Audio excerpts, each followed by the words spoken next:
Hello and welcome to the Oddschecker betting show. This is the Grand National Day, Saturday at Aintree preview. I'm your host, George Elek, and I'm joined by two guests, as ever, as we did for Thursday and for Friday and for most of these shows over the course of the year.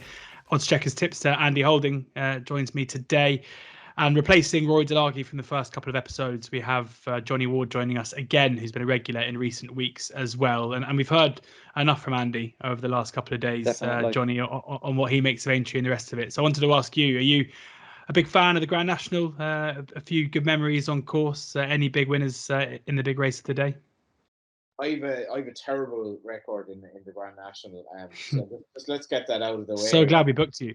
Yeah, let's get that out of the way, George. Although I think the race has changed a lot. If I'm going back to, so when Bobby Joe won the race in 1999, he was owned basically in the town I'm from, and they brought the horse to my school, and I remember like mumbling some nonsense about animal rights, and I had absolutely no interest in racing whatsoever. And like they put a statue of Bobby Joe up in the town that drunken people can get up on after a night out or whatever. But massive change from there to now, where I went to college and I was really bored, so I started going to the bookies out of boredom, fell in love with racing. But I'm still not sure I've actually backed the winner of the national. I think my favorite memory in the race is probably Rule the World in 2016, because I think Mouse Morris is just a great character. Andy agrees. Well, yeah, and a maiden going into the race, David Mullins. I really liked Mouse winning the national. I think it was a very emotional day for him, because he had lost his son in the recent past as well, and I'm actually friendly with his other son as well. They're a great family, so I think that's my favorite memory. But I've come a long way since Bobby Joe. Andy, favourite? I'm assuming, given your reaction there, that you agree. What's your favourite Grand National memory? Any big winners? Yeah, he'd be right up there with them, just from a tipping, personal monetary sort of perspective. You know, when you back a win of a national, it's always sweet. Even sweeter nowadays when you people are looking at your selections, and you've got a few people following you in, and of course he was a 50-1 shot in the morning of the race, so that's always going to be a highlight. Number 6 Valverde really started the ball rolling for me with regards analysing it thoroughly and having a real sort of feel for the race and what kind of horse tends to do well over the annals of time. And obviously, Manila Times fitted that a lot of the criteria you look for last year. But I mean, from a pure memory perspective and how I got involved in the sport, really, or the love of it, it harks all the way back to Red Rum. I know a lot of people churn that out in a sort of time on a tradition, but it was genuinely when I started being involved or looking at racing on TV. I was 5 at the time when Red Rum won his first national. I can remember it distinctly because my dad was a massive fan of the game and always used to have it on TV and loves his bets at the weekend. And the Grand National was just the race that always got me excited. I used to keep little scrapbooks each year. I used to do my little colour chart like Peter O'Sullivan used to do, write the colours down and where they finished, and I used to get photos out of the News of the World as it was then and stick them in as well. So I was very, very like Anaraki at that stage. I used to love it for what it was without betting. Sounds like you and Johnny wouldn't have got on when you were both 5. No. So it got me from a very, very early stage. Like I say, I was about 5 or 6 when I was watching, all the old footage and watching the races back in the heyday when the fences were proper fences. But it's still a great race, still a great thrill, and to try and find the winner, it doesn't get any easier.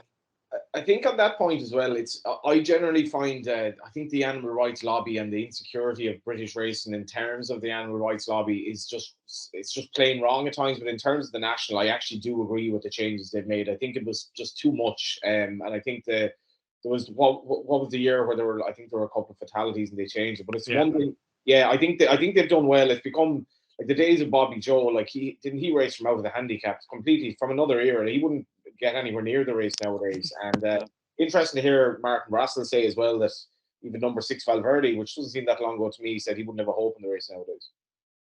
Yeah, absolutely. I think still a few connections hoping that their horses can sneak in, even at this stage, recording this at just past midday on Thursday. all these markets are pretty new. We're going to get into the previews now, just reforming at this stage. So as is always the case with these, when we're kind of doing it after 48-hour final decks, apologies if some of the prices are out of date. I know certainly a few of those that Andy and Rory tipped up yesterday went pretty quickly as well. So try and be quick off the mark. But if you are watching or listening to this, it's not going to be before racing on Thursday, but before racing on Friday, do go and check out our preview there. You can find it on the Oddschecker YouTube channel and also on any podcast platform as well. Do download the Oddschecker app now before we get into the racing, and then you can follow along with us in terms of the best prices on offer. Bookie offers free bets, and we'll be talking a lot about place terms as well, because often a few firms sticking their neck out above the others in order to try and give you the best terms possible for these races as well. We'll kick off with the 145, the opener at Aintree, the EFT Construction Handicap Hurdle over an extended 3 miles. And we've got Winter Fog and Serious Charges, the 15-2 joint favourites. Beauport 17-2. Mill Green and Third Wind, both 9-1. Saint Deroux and Remastered 10-1. Don Levant and Geoffroy 12-1. A good bit of French accents. That is there. impressive, Joe. Very good. Thank you very much. I've literally just come back from France, and it feels like I'm back there already. I mean, yeah, A-star GCSE, and I sometimes get mocked for my pronunciation with these horses. So glad to hear you say that, Johnny. Merci beaucoup. And then we'll look at the top of the market, Andy. And Winter Fog was a horse that you put up for at the Cheltenham Festival. Would it be fair to say, I mean, jumping the last, looked the likely winner, I would say. But is this something of an afterthought, and putting you off kind of dipping in again here? Yeah, I think the Pertemps is obviously, or Cheltenham in particular, was always on the radar for Paul Burney's owner. The prestige of winning the Cheltenham Festival race obviously burns brightly with him, obviously with the shunt of the previous year. So that was always going to be the plan. Whether they'd always got it in the back of their mind to come here, whatever happened, I don't know. Let's say, for instance, if he would have won the Pertemps, would he come here? You'd have to ask Paul that. Or he might have been easily saved for Punchestown. There's plenty of races there for him to choose from. I think always the big dilemma with this horse is, do you run in the 2.5 or do you roll the dice again with the 3 mile race? They took a punt with the Pertemps. He could have run in the Coral Cup, and by and large, I think his decision was probably confirmed, or it was the right decision, because albeit he didn't win, he still ran a very good race. To my eye, he stayed perfectly well enough. I mean, he didn't charge up the hill like Third Wind did, for instance, but he didn't exactly fall into a hole. And so on that basis, the flatter, easier, more speedier track should really suit a horse who has got a very good cruising speed like Winter Fog. He was ridden to get the trip at Cheltenham, and I'd say he pretty much came off. One thing I will say about the Pertemps final, just from a pure time perspective, and I talk about this probably seemingly year in, year out, it seems like a broken record, but the Pertemps always seems to come out a better race than the Stays Hurdle. And that's probably this year, Andy. Yeah, I think that's indicative, Johnny, of the fact that we haven't really got a great crop of staying hurdlers, and the fact that Floyd Porter, with the greatest respect to him, has come from the handicap routes to establish himself as the number one dog in that division. And I think it's probably more of a detriment to the others rather than a positive in his camp. He can only beat basically what's there in front of him. But the overall time was quicker in the Pertemps, furlong per furlong from the start. And then if you put the two races up on a split screen, set the video rolling from the first hurdle in front of the stands all the way to the line, the Pertemps was better. So that suggests that the likes of Third Wind, Mill Green, Winter Fog, and to a smaller degree, if the cap fits, are the 4 horses to concentrate on based on the numbers that they produced in the Pertemps. Obviously, there's a different set of circumstances, a flatter track, it's a sharper track, there's going to be less rooms at a premium. So it's which one of those 4 horses adapts to this track the most. Of the 4, I'd probably suggest that Winter Fog, out of those 4, might have the better tactical all-round game. But that would just be a little bit of element of guesswork involved in that, and intuition, if you like. So I think that form is going to be well represented, basically what I'm saying. And the other one I want to throw into the mix as well, away from the Pertemps, but it still brings Cheltenham form into the party. Gotta be a lot the way you're thinking. That is Party Business, who ran an extraordinary race in the boys' race behind Banbridge. You'd have to go back and watch what happened the second hurdle to get an idea of just what how unlucky he was.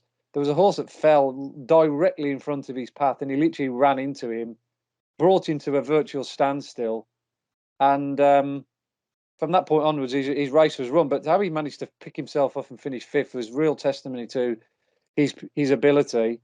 And don't forget, he ran a really good race it was running a good race in the Cheltenham Hurdle until he fell as well. So they thought he was Grade 1 material back in January, and he gets in here off 132 with his mark unimpeached. So I think he's definitely in the fly in the ointment. People will look at his form figures and think, oh yeah, he hasn't got a squeak. But as I said, I think his Cheltenham run was a good bit better. He's going to be around 14, 16 to 1. So I'll probably muck around with those out of that per temps race. I probably might play, Winter Fog, Stroke, Mill Green or whatever. But I'm definitely going to be having a few quid on Party Business as well. Party Business currently 14 to 1. Only William Hill out as it stands at the moment, so that price could be subject to a bit of movement, maybe both ways. Who knows when the rest of the firms do come out later on today. Johnny, that knowing look and a bit of a groan there suggested that maybe you're going to put up Party Business too. No, he and I like the way you're thinking. They're very similarly matched on that run at Cheltenham, and maybe he was a little bit more unfortunate, a little bit less fortunate in terms of the way the race panned out in that early hamper. But I think, funny enough, I like the way you're thinking. Has never actually run over 3 miles over hurdles, which is kind of mad to me because I think it will suit him and he has a chance. But he mentioned Paul Byrne. I'm actually friendly with Paul Byrne, and I'm just looking back at our messages after the horse ran at Cheltenham, and he said, basically, Townend said wouldn't come back and trip, because I like Andy, I'm kind of a little bit suspicious as to whether this horse is a real out and out 3 miler.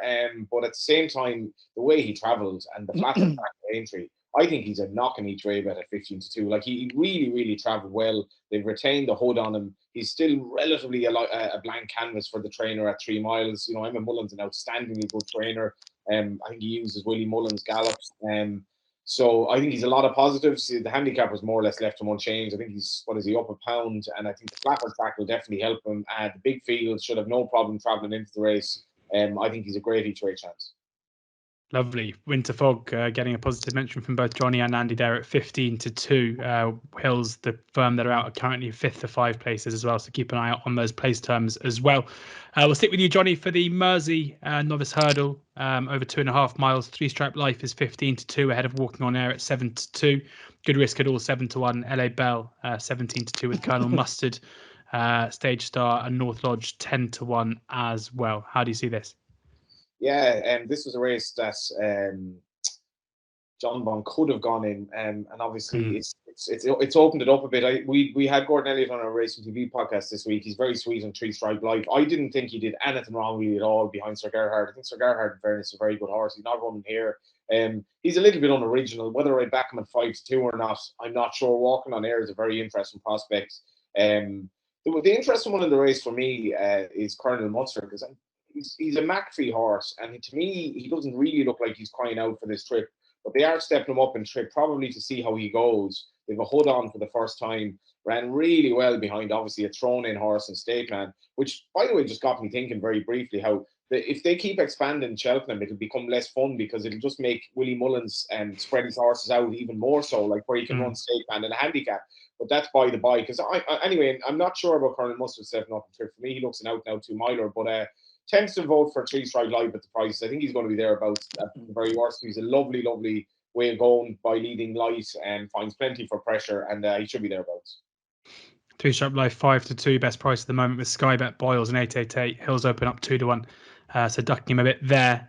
Andy, 3-Stripe Life for Johnny. How do you see? You're a Novice Hurdle man, but I guess when it gets to this stage, there are less clues in the time figures because everything's kind of been laid out at this stage of the season.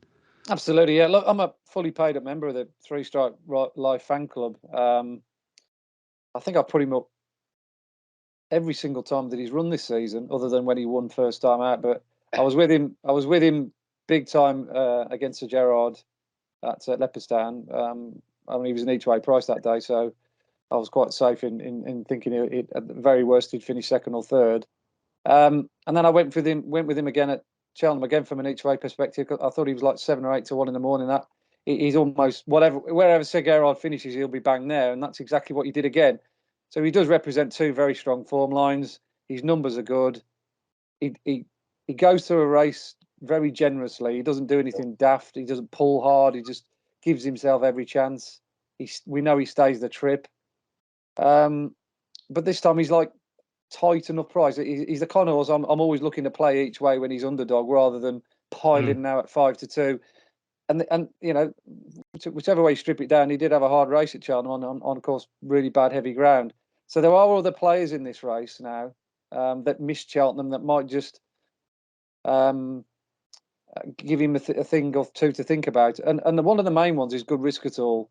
I think it's quite significant that Sam Thomas has decided to duck all of the handicaps that he was entered for at Aintree. He put him in the 3 mile race, the 2.5 mile race, and he's decided off a mark of 137 to blow that potentially out of the water and run him straight into Grade 1 company. And Sam Thomas is no mug, as he's proved in the last 2 or 3 seasons. And I thought this horse improved markedly last time out for a more sterner examination than what he previously got. I mean, he should have won at Warwick time before, but he just got done for a little bit of tactical tow around that track, over 2 miles behind Barrichello, and of course he ran behind John Bond again in the crawl the time before. But he's been looking for a proper test of stamina, and he got it at Ascot, and he literally never came off the bridle. He's much better than a 137 horse. And I think this test could suit him. I think the more rain, the better. If they do get continued showers between now and Saturday, and it makes it quite testing, then the better his chance, because it'll slow the others down as well. So I think he's probably one I'm looking at. I do like Colonel Mustard as well. I backed him in the county, and he ran a very good race in a good time figure behind State Man. Again, like Johnny, I don't know whether he'll stay the trip or not, but if he does, he's a player. And I think the Skeletons have had this race on their mind for LA Bell for quite a while now as well. So it's a really, really intriguing race. Loads of possible angles you could come at it with. The price just puts me off 3 Stripe Life, nothing more, nothing less. So I'd probably go Good Risk at All each way in the hope that he makes that expected jump up to Grade 1 company. He's a half brother to Earl of the Cotswolds, actually, which is quite interesting. Lovely pedigree, that horse. And he stays really well. He's a very good horse on the all-weather over 2 miles. So there shouldn't be any problems, obviously, stamina-wise with him. Good Risk at All, 7-1, best price at the moment. A couple of firms already going 4 places there as well, a 5th to 4. Johnny, before we move on, just because we spoke to Andy and Rory about this yesterday, when backing 3 Stripe Life at 5-2, are you concerned by Gordon's form coming into Aintree, not only at Cheltenham but since as well, or is the thinking maybe, given how well 3 Stripe Life, went at Cheltenham in a period where Gordon's horses weren't running too well, there could be more improvement to come? It wouldn't really worry me. I mean, he was disappointed with Cheltenham. I think he's 7 seconds. For me, I mean, the horrible memory of Cheltenham was basically Ginto, who I think would have won. That would have been 2 winners for him if he won, obviously. Yeah. The concern is more what Andy said there, like time and time again. I find Aintree a festival that you just have to treat with caution, because horses are generally not trained for Aintree. They're trained for Cheltenham. And this then comes like Punchestown as a kind of the tail end of the season, where a lot of them are basically OTT and they'll disappoint. So that would be a small concern, but the yard form wouldn't bother me. And I think he's 8 in the national. I'm not going to tip one of his horses, but I would be no surprise at all. I just think the narrative of Gordon winning the national, it's almost written in the stars this year. Written in the stars. We'll see. Yeah, 5-2, the one for Johnny. Although not, just a positive words rather than a selection. Good Risk at All, 7-1, the one for Andy. On into the 3 o'clock and over 2 miles, we have the return of Edwardstone after such an impressive win at the festival. 8-11, Edwardstone is ahead of Gentleman Demi at 3-1. Third time lucky, 5-1. Amarillo Sky 16s, 25-1. McPaster for Pleasure 66s, and Fugitive 100-1. And not the best looking betting heat this, Andy, is it, with 7 runners and an 8-11 favourite here? Can you find any value for us? I don't know whether bookies will be happy or cursing with so many 7-runner races. Amazing how the Grade 1s always seem to have 7 runners. It's quite incredible. But there will be a few firms that will stick their head above the parapet and offer 3 places, no doubt about that. Such is the way these firms operate nowadays to get your business. Look, the one thing about this race is it's going to be strongly run. We know that. We've got signed on pace for Pleasure and Willie Mullins' horse, Gentleman to Me. I mean, Johnny will know him quite well. a trailblazer in his early days over hurdles. And I think he actually missed the start, didn't he, at the Punchestown Festival? He was miles behind, and then he sort of caught the field up gradually because they could hardly hold him. And he's been really good over fences so far. He tacked his obstacles, and he's clocked a couple of really good times in making all the running. He's very difficult to assess because he hasn't probably beat anything in doing those times, and he hasn't faced an Edwardstone. So let's kind of like see how he gets on. But ultimately, I think the bet here at the prices, if I'm right in thinking, are we looking around about what 4-1 for third time lucky, something in around that? 5-1 best price. 5-1. Yeah, I think this could be his time to shine. Third time lucky. I don't think he's good as Edwardstone, which kind of like contradicts partly why I'm tipping against Edwardstone. But I just think if he gets good ground and a strongly run race, and more in particular this kind of speedy track, and the fact that he's fresher than Edwardstone, I think this is the only circumstances that he'll ever have a chance of beating Edwardstone, and might, he's had a lot of races so far this season, and there's a point where the elastic band snaps. I think it's a wise move from the Skeltons to have a crack at this race and rather not go to Cheltenham, because I'm not necessarily sure that Cheltenham suits third time lucky, even though he's won there.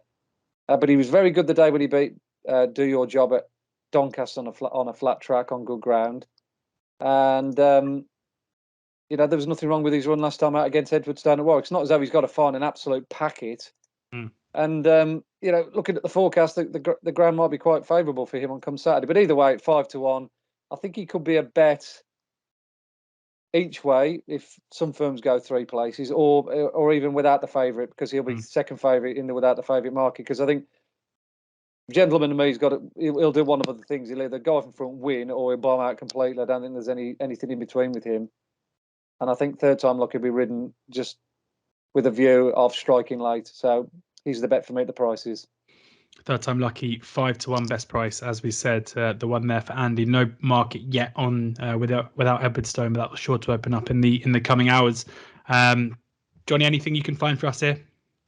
I can't look away from Edwardstone, and it was obviously Alan King was ending his famine at the festival, but this horse to come back again. Just looking here, he's won. This is his 7th run since the early November, so it's great to see a horse so aggressively campaigned. I mean, I think some trainers, I don't know where they get their training manuals from. They run horses like 20, 25 times a season, and they're impossible to predict. But this horse just keeps responding, and for me, I didn't think the Irish 2 mile horses were great this year, and it wasn't a surprise for me that we didn't win the Arkle. But to me, it's a bit significant that Gentleman Me didn't go to Cheltenham, because I mean, he was obviously behind Autumn Killer at Leopardstown. Now he won't be ridden like he was ridden that day. He's better than that, and he's shown that since. But for me, he could have been part of that Cheltenham team, and maybe it's significant he wasn't, because I don't think Willie had a particularly strong team without Fernie Hollow on the Arkle, and he obviously didn't win the race.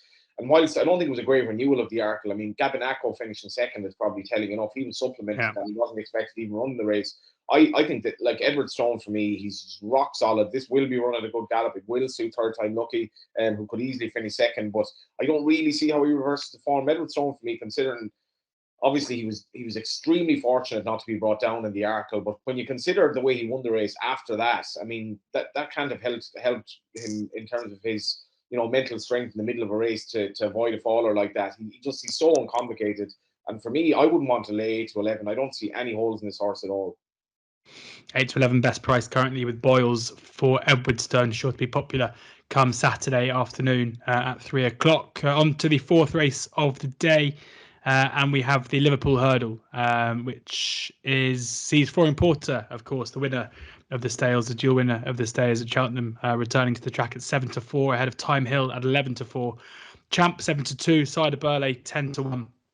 Ashdale Bob 11-1, Thomas Darby 18s, Kashari 25s, Molly's Ollie's Wishes 25s, and then Roy Mage 100-1. We spoke just there about the poor quality, Johnny, of the Stayers division at the moment, but Florian Porter certainly couldn't have done it more impressively from the front at Cheltenham.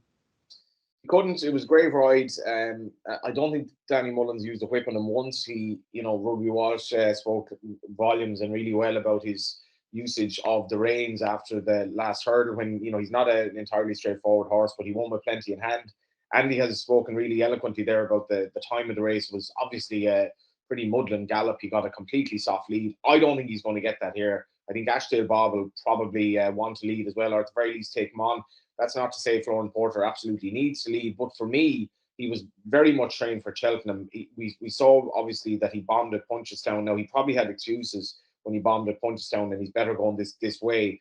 But for me, he was trained probably to the minute for Cheltenham. And if he is taken on, you imagine that would suit Time Hill and particularly Champ. I was a bit perplexed by Nicky Henderson's comments saying that he wanted a flat track afterwards. I'm not sure that's the case at all. But I just have a small concern that Florian Porter will find it hard to back up his Cheltenham run. And for me, he may be taken on up front. For me, this has the makings of a bit of a no-bet race. So hopefully Andy can furnish you with a better opinion than me. Go on, Andy. Yeah, I'll do my best. Look, yeah, I ended up putting up Florian Porter in the Stays Hurdle. The more I looked at it, I just thought I'm staring the obvious in the face here because, like I say, I just don't like the division. Haven't all season, and without bringing his name up again, I was a big fan of Buzz. Hopefully going in there and spoiling the party, but once he dropped out, it became plainly obvious to me that if Florian Porter turns up in the form that he did the previous year, he'd win again, and it's exactly what he did. But he did get the race literally handed it to him on a plate, as Johnny's already alluded to. That the figures tell you that. So a lot depends on, does he get his collar felt in the early part of the race by Ashdale Bob, who obviously goes from the front as well. I think the first part of the race is going to be significant.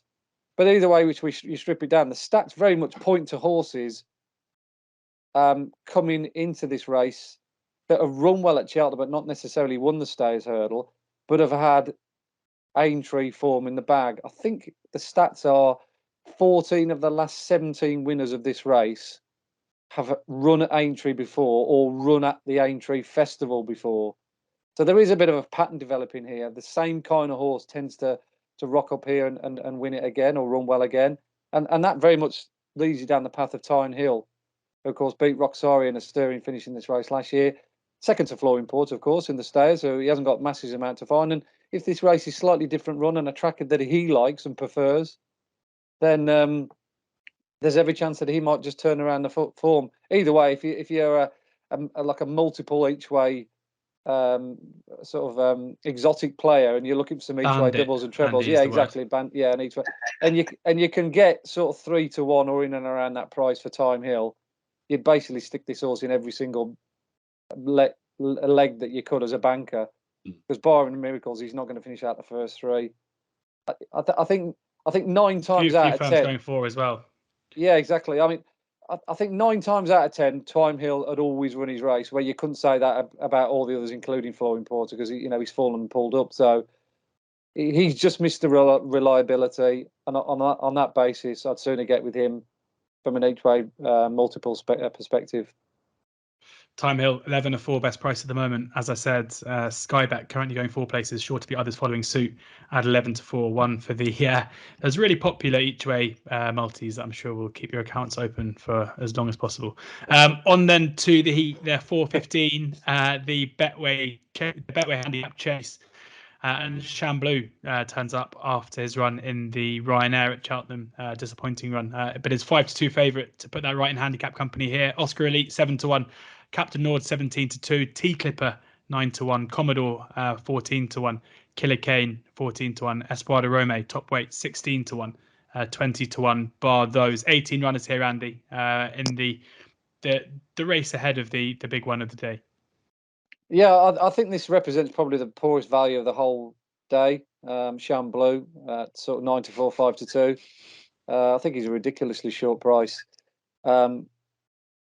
Yeah, obviously he would have won the first time at the Charlie Hall when he was tanking. It probably wasn't vintage Charlie Hall, and because of that, he was off for quite a while. And Connections decided to keep him fresh and have a crack at Allaho. That obviously turned out to be a bit of a wasted project in the end. He was really disappointed. He weakened out quite tamely, actually. He's normally a strong enough traveller to last a little bit longer than he did, and that just kind of like raises the alarm bells with him. He didn't stay here last year beyond Chantry Hill in a small field over the same course and distance. I'm not absolutely sure that he's a genuine 3-miler. And this is going to take some getting. They're going to go a good gallop here. And in a big field scenario, when you've got a lot of strong stayers and confirmed handicappers that know what they're doing and know how to conduct themselves in races of this nature, he just wouldn't be for me. So yeah, I'd probably look elsewhere. I think Commodore's an interesting runner. I noticed he was entered up in all the handicaps at the festival, including the Kimure, the Ultima, and he's also entered in the national. I think he's second or third reserve, but he's not going to get in. He was also in the Topham as well. I thought that might be the kind of race for him, because the day when he won at Cheltenham, we haven't seen him since. He was absolutely magnificent that day. He put in a jumping clinic, didn't he, when he beat Mr. Fogpatches and a field that contained a lot of inform and good solid handicappers around Cheltenham. So I've been waiting for him to run since. So he's obviously best fresh, and connections have decided to throw their cap in the ring at the one race that suits. So if they're not going to go into the national, they probably thought, well, this is going to be the second best. But this track should really suit Commodore. Off in front, bobbing away, putting the other horses under pressure with his jumping. That's just the kind of scene that he likes. So 14-1 for him. I'd sooner have a dart at something like him than I would Chamblou at 9-4. Commodore 14-1, currently with Skybet, who are 6 places, and Coral, who are 5 places, a short with 8-1 elsewhere. There for Andy's selection. Johnny, how do you see this? Yeah, I think Chamblou is going to go off a bigger price than he is now anyway. I'd agree with Andy, he's too short. This race is very tough for me. Oscar Elite is interesting. He ran very well at Cheltenham. He's actually a maiden over fences, and when he fell at Cheltenham in the November meeting, they reckon that affected his confidence. So that might be why he's ridden wide in his races, because the horse definitely doesn't need better ground necessarily. He's obviously second to Vanilla as well at the festival last year, so he's solid. He's gone up 2 pounds, which is nothing really. He did bleed at Cheltenham. I'm not sure if that were an internal thing or was it just something that he hit his nose, but he ran his race anyway, and he looks solid enough each way for me. But it's not a race I'll be getting involved in heavily. Oscar Elite, positive mention there from Johnny at 7-1. After a no-bet race in the last, a race not too keen on here, and you've told us you've got a terrible record in the Grand National. I'm hoping you got something for us in the bumper. I think I do actually, yeah. But yeah, hopefully it'll be worth the wait. Let's get into the big one then. It is, of course, the Grand National. We'll be jumping at 5:15, the Randox Grand National, on Saturday afternoon. The way we're going to do this, I'm going to go to Andy first for his headline selection, come to Johnny for his top pick, and then I'll let the guys go through a couple of others, because I don't think many people watching or listening to this will just have one dart in the national. And I guess if you have your office sweepstakes and the rest of it, you might want to hear a couple of others that could be value at bigger prices as well. I'll just run through the top end of the market, just the first kind of 7 or 8. Snow Leopardess is just about favourite at 17-2, ahead of Any Second Now at 9-1. Delta Work 9-1. Ascaria 10, 12-1. Manila Times, Enjoy Dalen, and Eclair Surf all 14-1. Fiddler on the Roof 16-1. Longhouse Poet 18-1. 22-1. Bar. Come on, Andy, give us the winner of the national. Well, my sort of main bullet points for this race, which have been fairly steadfastly stuck in my mind since the days of number 6 Valverde going forward, are the Thyestes, the Irish National, and the old Hennessy at Newbury. Those are the 3 races that, by and large, throw at horses that traditionally do well in the national, just because of the nature of them. Big fields, I think strongly run races. Here, Andy. Sorry, Johnny. Worryingly, we're going to agree on this, which is worrying for you. Yeah. So first and foremost, the 2 out of the race last year were my starting point. Run Wild Fred and Enjoy Dallin, who finished second and third respectively. My first actual bet for the national this year was Run Wild Fred at 50-1, way back in October. But I was horrified to see the sort of campaign that he's ended up having. As soon as he won the Troytown, I thought, oh, well, that's my project out the window. They then ran him in Grade 1s. They then ran him in the National Hunt Chase. And I was thinking, there's no way they'll run him in the National. He's now 158, but at least he's still a runner. So my docket is still alive, but I just feel as though that it's not the kind of the price as well. Yeah, it's not kind of the profile or the route that I would expected him to go down. He's not, they haven't done the, trying to hide him under a bushel like, the likes of number 6 Valverde, keep the handicap down. run him over hurdles. That kind of preparation is usually the way you find your national winner. But to be fair to Enjoy Dallin, he's gone down the traditional route. He ran well in the Paddy Power Chase, similar to Minella Times, and then they've kind of like hidden him ever since. I think he ran over hurdle. I'm just refreshing my memory. Did he run over hurdles the last day? Yeah, he did. Remember on Good Time Johnny, of course, at Leopardstown. I've just had to refresh my memory there. So he's kind of like still on very much on my radar. And I was asked to put 3 horses up in a piece for oddschecker the other day, and he had to go in there under all the criteria that I look for. And then the other two horses have kind of gate crashed the party and come in there this season because of their good runs in the respective races I mentioned. The Thyestes winner, Longhouse Poet, has to go on the shortlist because of his victory that day. His time figure that day was exceptionally good. The way that the race has worked out subsequently, you've had the likes of Death Duty, Dilcare, Franco de Port, Mr. Fog Patches have all boosted the form subsequently. And then he ran over hurdles next time out, another tactic which Martin Brazel used with number 6 Valverde. And then we got Fiddler on the Roof, who was a cracking second in the Old Hennessy, behind the thing of Venetia Williams, has caused a bit of a shock, Cloudy Glen. But I thought that was a really good effort. He jumped, he travelled, he stayed on very strongly after the last. He got hampered as well when Remastered fell at the 4th last. You could argue without that hampering, he might have won. But he seems to have had his year targeted and geared all the way around Aintree. He hasn't run since he just got narrowly beat at Ascot. So all these horses I mentioned, apart from Run Wild Fred, are coming in fresh, coming on off the back of good runs last time out, whether it's over hurdles or over fences, and they've all got the ideal profile that I look for a national winner. So my pecking order would be Fiddler on the Roof.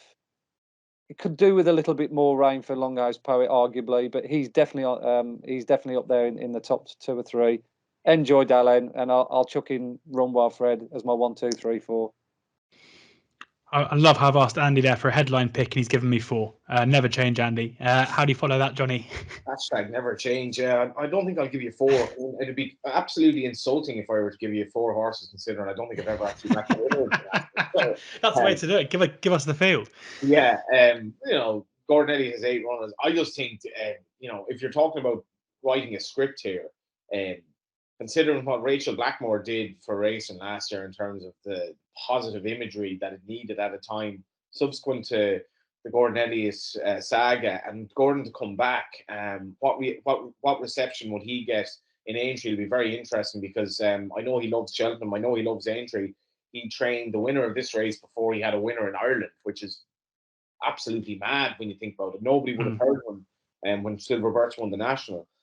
So I think I spoke to him, as I mentioned on the podcast. He seemed to be pretty bullish about his horses in general, including Run Wild Fred, who I think he's quite sweet on. And obviously Farkla, there was a bit of a doubt as to who would ride Farkla, and I'm just looking, I presume it is Davy Russell. He's a non-runner.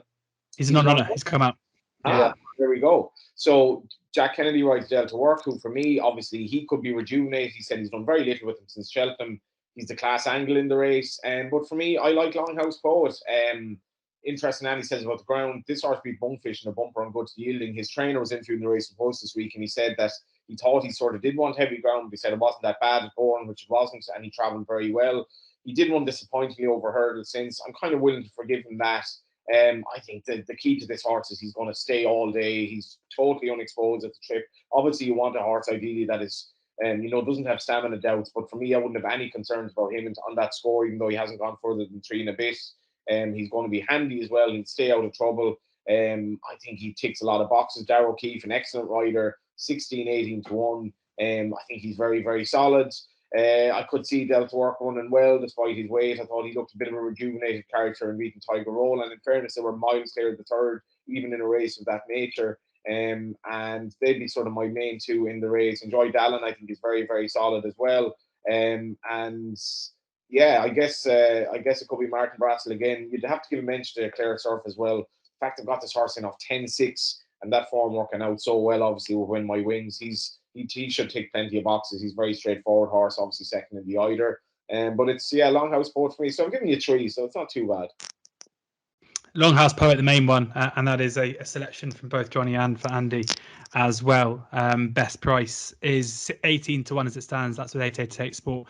And Eclair Surf is 14 to 1 best price, and Delta Work 9 to 1 as well. I was walking down the high street near where I live today, and the amount of bookies who've got in their windows, we are paying 5 places in the national. Well, go on oddschecker and you'll see that that's nothing to shout about. Plenty of firms already paying 7 or 6 places in the national. So do check the place terms out there, because sometimes even if you're taking a slightly shorter price in races like this, nabbing the extra places can be a good way to go. Absolutely love the fact that we spoke before the podcast about how we were going to do the national. I said it on air, and then we've just done it completely the normal way, with both of you guys putting your selections in as we go. So last time we try and do anything different on the oddschecker betting show, but superb insight as ever. On then to the bumper. Unless is there anyone else that you want to kind of put a good word up for at a massive price? Well, Gordon says that he hasn't seen Sam Crow in this type of form in a long time. He said he's schooled him and he was absolutely electric. What a story if Sam Crow won the national. I mean, I think I'd cry even without having backed him. And in fairness, he was probably well short of Down Royal, so maybe stranger things have happened. For me, I don't think he'd get the trip, but it'd be lovely to see him win well. Sam Crow 80 to 1 to win the national in what would be an unbelievable career arc if he manages to do that. On to the last, the bumper following the Grand National at 6:20. Rathgal Boy is the 5-to-1 favourite ahead of Henry II at 13 to 2. Ulaanbaatar, is that, how have I done that? Is that still good French? I don't think so. 15 to 2 alongside. Yeah, you butchered that one, George. I know, it's all right. I had to do it once. No one's listening anymore anyway. Everyone's gone home. Ernest Gray 15 to 2 alongside. Leave of Absence 9 to 1. Look Away 10 to 1. 11 to 1 bar those. And Andy, guessing hopefully you can shed some light on this with your speed figures. Yeah, this race, now that one of my two sort of long-term picks is out, probably leaves the way to suggest that the one I'm going to go for is my nap of the day. I'd almost go as far to say the nap of the meeting. I'm really, really, really a big fan and very sweet on Ernst Gray, a horse of Alan King's. He used to be with Colin Bowe, and he won a Punchestown bumper for Colin Bowe, and he won it narrowly, but he got the job done. I think Walk in the Park had 3 winners that day. If I'm maybe I'm wrong, but that was when he was exploding onto the scene, and he was one of those promising bumper horses. Yeah, I think you're right, Johnny. Yeah, obviously the breeding, tends to highlight his qualities anyway. We saw what Facile Vega did at the Cheltenham Festival. But I absolutely love this fellow when he won at Warwick. It was his first run for 360 odd days. He was relatively strong in the market without being knocked over. I think he went off about a 4 to 1 shot. There was only 7 runners, but they went a proper gallop. I was doing the split sectionals against the 2 mile hurdlers on the same card, and this race was by far and away the strongest run. Very rare to get a strongly run bumper away from championship level. When you do, i.e. a Facile Vega, they just hit you between the eyes and they stand out.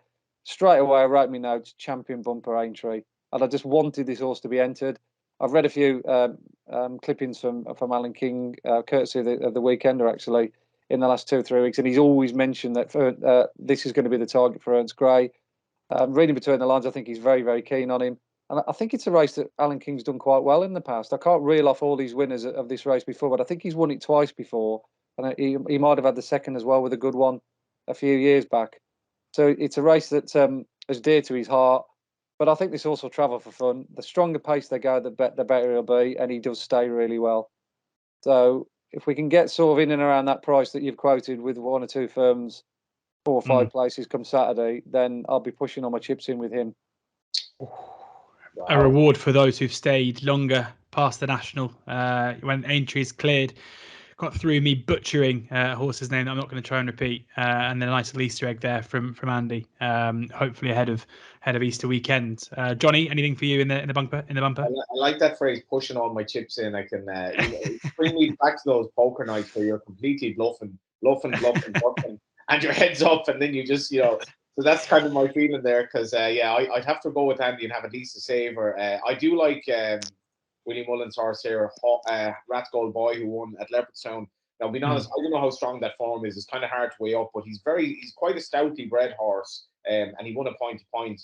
And I would suggest having a little bet on this horse in running, because if you watch the Leopardstown race, he looked in trouble, but he absolutely poured it on in the straight. It's significant that Willie brings a horse over to this bumper. He also runs the horse that you were struggling to pronounce. If you remember that, are you gonna try, Johnny?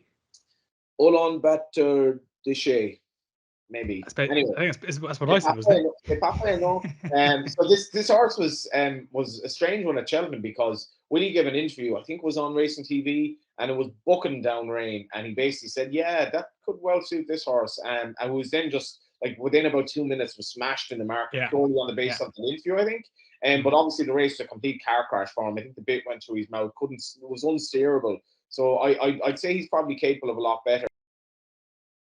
Patrick is probably on the main one here, and I'm definitely going to have a saver on Andy's horse, who, as he said, he did look good at Warwick, and it seemed to be progression from his Irish one, which was on heavy ground. So I think this is going to be a very informative race, and I'm looking forward to it. Lovely stuff. Rathgard Boy 5-1 at the top of the market, and Ernest Gray 15-2. As we said, early prices, those only hills out at the moment, so could change pretty quickly, I think, maybe especially after this goes out and people hear Andy's bullish views on the Alan King horse. Thank you very much to both Andy and for Johnny for joining us today and sharing their thoughts on Saturday's racing. Fingers crossed, as we touched on at the beginning, all the horses come home safe and sound from the National and the rest of the week as well. Hopefully some winners in there too, but ensure you are downloading the oddschecker app and you're getting the best prices, bookie offers, free bets, and Andy's tips straight to the app every morning before racing, not just for the festival, not just for the weekend, but every day's racing when he's not on holiday. Thank you very much for taking the time to watch or to listen to this. Subscribe to the oddschecker YouTube page for plenty more preview content and other bits and bobs Racing Weekly now, of course, as well.